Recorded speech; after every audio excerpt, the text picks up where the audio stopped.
begin by getting to know you, each and every one of you. You might think that 18 minutes is not enough time, but I've got a shortcut. In fact, I know you already, even though we've never met or spoken. This is due to an astonishing sixth sense I developed when I was losing my sight as a child. By the time I was in high school, I had completely lost my sight, except for light.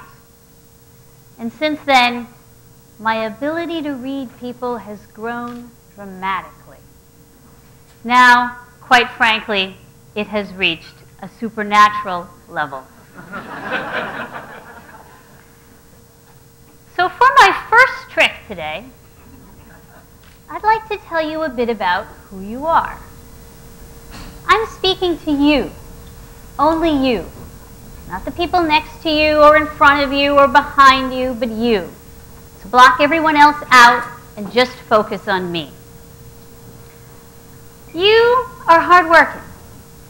Others don't always appreciate this about you because you're not always able to come through on their expectations. But if something really matters to you, you put forth great effort.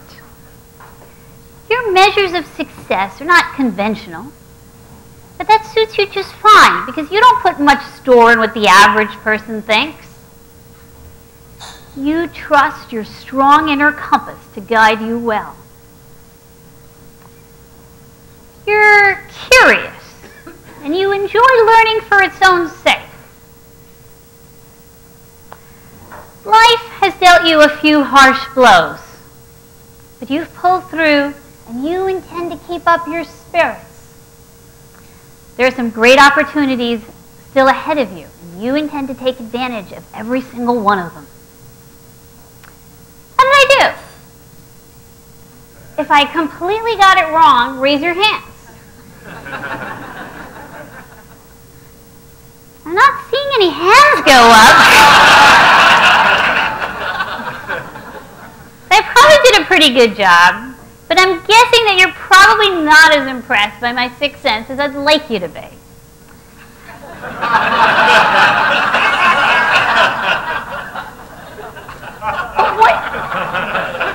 But what if we had met one-on-one in a dark room, sitar music playing, incense burning, and I was dressed in long robes, speaking softly and knowingly and saying similar things?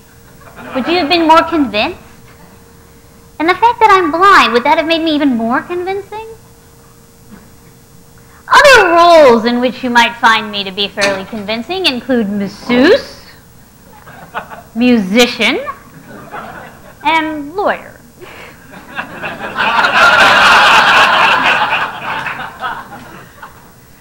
Of course, my supernatural performance is actually based on just a few simple assumptions. We are all more alike than we think we are. There are some fundamental things that almost all of us believe about ourselves, and yet we're convinced of our uniqueness and our irreducibility.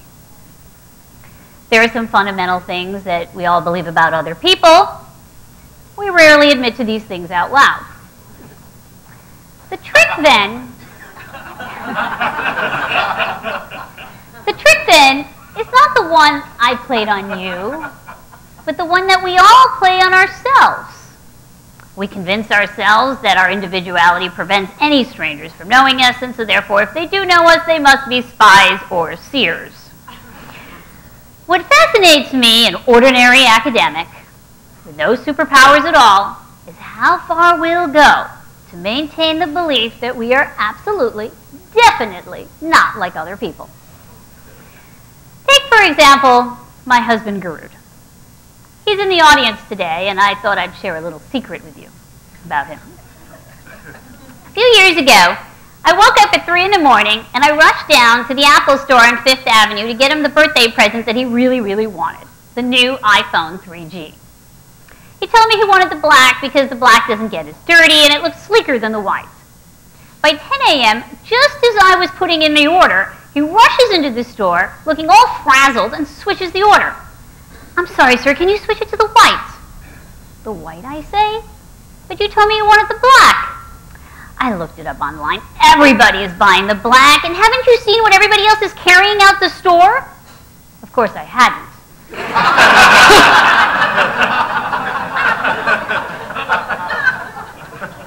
He knew what he wanted. He knew why he wanted what he wanted, and he knew that the reasons why he wanted what he wanted had nothing to do with what everybody else wanted. And yet, when he saw what everybody else was choosing, he decided to use his power of choice and choose something else, to assert his individuality rather than satisfy his original desire. Well, I'm sure all of us have not only seen other people do similar things, but we ourselves have found ourselves doing similar things, particularly when we're at the restaurant ordering something that everybody else wants to order. Why do we do this? Through my personal experience and research, I've come to believe that the answer lies somewhere in the Bermuda Triangle formed by three big ideas: individuality, choice, and freedom. In his book, The Powers of Freedom, the sociologist Nicholas Rose wrote, quote, "Modern individuals are not merely free to choose, but obliged to be free to understand and enact their lives in terms of choice. They must interpret their past and dream their futures as outcomes of choices made and choices still to be made. Their choices are in their turn realizations of the attributes of the choosing person, expressions of personality that reflect back on the person who made them." It might seem strange to speak of freedom as an obligation. Don't we all want to be free? But that's why this is a Bermuda Triangle. Strange things happen here. Whenever we make a choice, we're actually asking ourselves some pretty hard questions. What kind of individual am I? And given who I am, what should I want? And given what I should want, what do I choose? And of course, every individual should want freedom above all else. And what better way to do that than by making choices that set you apart? So when my husband saw that everybody else was buying the black iPhone, he felt obliged to choose the white iPhone, to announce to the world, I'm not like everybody else. The problem, of course, is that in many ways we are like other people. A few years ago, I did some studies in which we looked at people's preferences for unique things. We asked people to rate a whole bunch of things, ranging from names you want to give to your kids, to ties, sunglasses, shoes you want to wear. They rated them on how much they liked them and how common to unique they were. Names went from Mike to Addison to Nehemiah. Ties went from the standard red and black to stripes and paisleys to the really wild ones with neon orange leopard prints. Everyone thought that they were more unique than everybody else. Everybody thought that their liking for the unique was greater than that of anybody else. In fact, they all liked the same things. Things that were just slightly more unique than the average. Nothing too bland, nothing too bizarre. One participant put it quite succinctly. When you're wearing a suit, the tie is the one thing that can show off your taste and personality. But some of these ties just have way too much personality and not enough taste. It's just not right to wear an avant-garde tie. We do want to stand out from the majority, but not in a way that makes us a member of a glaring and lonely minority. Though we think of choice as an individual act, a way to distinguish ourselves from other people, we don't choose alone. By this I mean that every act of choice is an act of communication. Like body language, it's generated by us, sometimes consciously, sometimes not. And each time we're sending a message to other people. Most of the time, the message we'd like to send to other people is, I'm unique. But you can still relate to me. I'm an individual, not an outcast. In order to send these messages, though, we sometimes knowingly, sometimes unknowingly, end up lying to other people. Sometimes we even end up lying to ourselves. So what does all this mean? That choosing is a rather burdensome thing for the modern individual. Asking ourselves questions like, who am I, and what do I want, and what messages am I sending, can at times make what ought to be a rather simple choice into a major ordeal. This obligation to choose has become even more acute as the number of options have grown beyond our wildest dreams.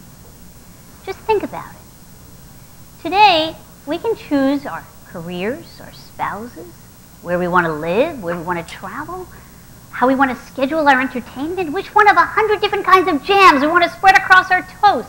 More than that, different flavors and brands of sodas we can have with our meals. In 1949, the average grocery store had 3,700 options. Today, it has 45,000 options.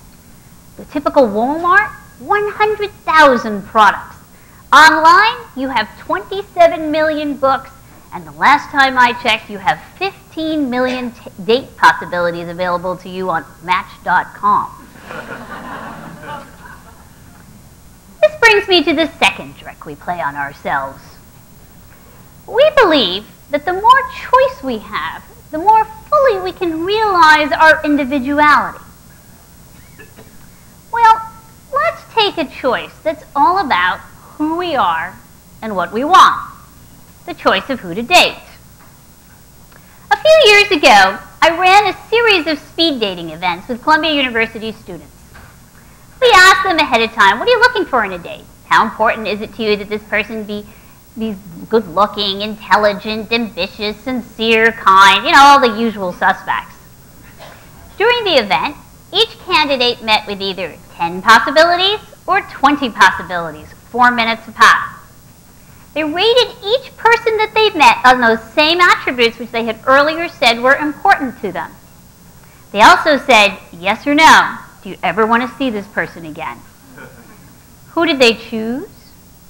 Well, if they saw 10 people, they chose in line with their preferences.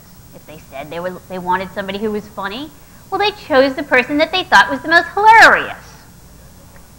But if they saw 20, all their carefully thought through criteria just went out the window. Now they chose on the basis of the simplest thing, looks.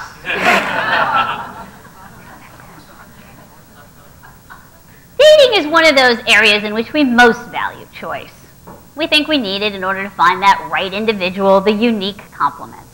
But because we can only cope with so much choice, cognitively and emotionally, beyond a certain point, we just get confused and frustrated by all these pool of possible partners. And it's no longer about who I am and what I want, but God forsake, I just want to get through the choosing. Another set of choices which we strongly associate with our individuality have to do with our overall appearance. What do I wear? What makeup do I put on? To a remarkable degree, we can customize our physical selves today. Well, such choices really intrigue me because they're heavily visual. I can't see the choices, I can't see what other people are choosing, so I have to end up relying on other people's opinions. Take, for example, the choice of what nail polish color to put on my nails. On one trip to the manicurist, I was trying to decide between two very light shades of pink. They were called ballet slippers and adorable. To help me decide, I turned to these two women that were also in the beauty salon. One woman said, well, you should choose ballet slippers. It's a very elegant shade of pink. The other lady told me, no, you should choose adorable. It's a glamorous shade of pink. Okay, I don't understand. They both agree, well, you would if you could see them. Well, being the academic that I am, perhaps annoyingly so, I decided to go into the laboratory, I stripped the labels off these two bottles of nail polish, and I asked a whole bunch of undergraduate women, which would you pick? Well, 50% of them accused me of playing a trick on them. They said it was the same color.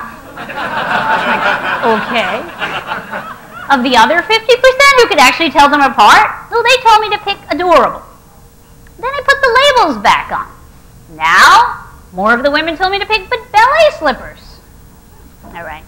So the next time I go to get a manicure, I'm flipping a coin.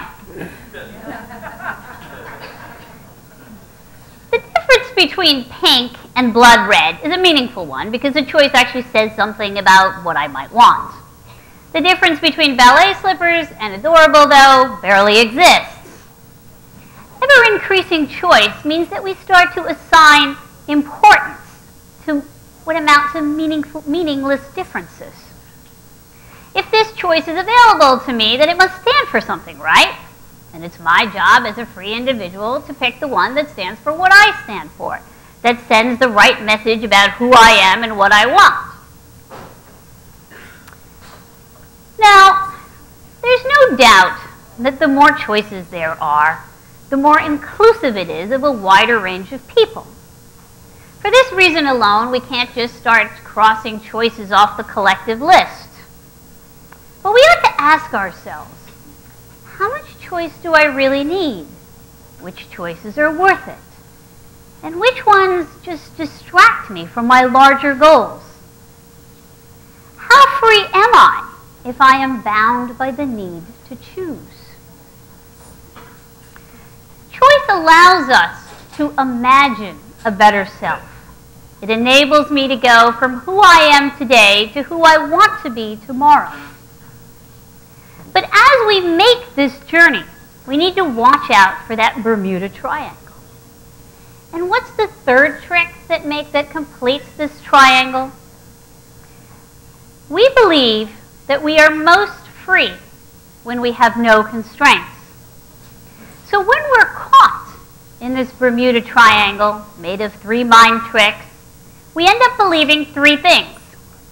That we must make every choice that presents itself, that we must distinguish ourselves through these choices, and we must seek out and explore ever more choices. If we don't, then we're betraying ourselves and our commitment to freedom with a capital F. After all, the modern hero is not so much the chosen one, but the one who chooses. He is self-made. That is, he has made himself through his choices, because choice is not just expressive, but it's creative. And it is precisely because choosing is creative that we can benefit by putting our own limits on it. The French mathematician Henri Poincaré wrote, "Invention consists of avoiding the constructing of useless combinations, and in the constructing of useful combinations which are in infinite minority. To invent is to discern, to choose." I'd like to propose a corollary. To choose is to invent. Through the creative process of choice, we can construct our environments, our lives, ourselves. And as we use choice to invent our futures, we get to decide, each and every one of us, which set of choices can help us construct those most useful combinations. Inventors, artists, and musicians have long known the value of putting constraints on choice. They work within form and structures, only to break them and create new boundaries. Giving form to our choices, and by extension to ourselves, doesn't mean that we must adhere to a strict set of guidelines, but it does mean that we need to be more choosy about when we choose. There's nothing wrong with saying, I'd like to have less choice. I'll have what you're having. I choose not to choose. I did not choose blindness, and because of my blindness, I couldn't pursue many childhood dreams, including becoming a pilot. But the great thing about dreams is they come in an endless supply pack. And this bodily condition that I didn't choose led me to new dreams, enabled me to take advantage of the choices that I could make. It reminds me every day to focus on the choices that matter. If as a modern individual I am free to choose, then I am free not to choose. Exercising this dual freedom is the key to unlocking the power and mystery of choice. It is how we create our most beautiful and singular selves. Thank you.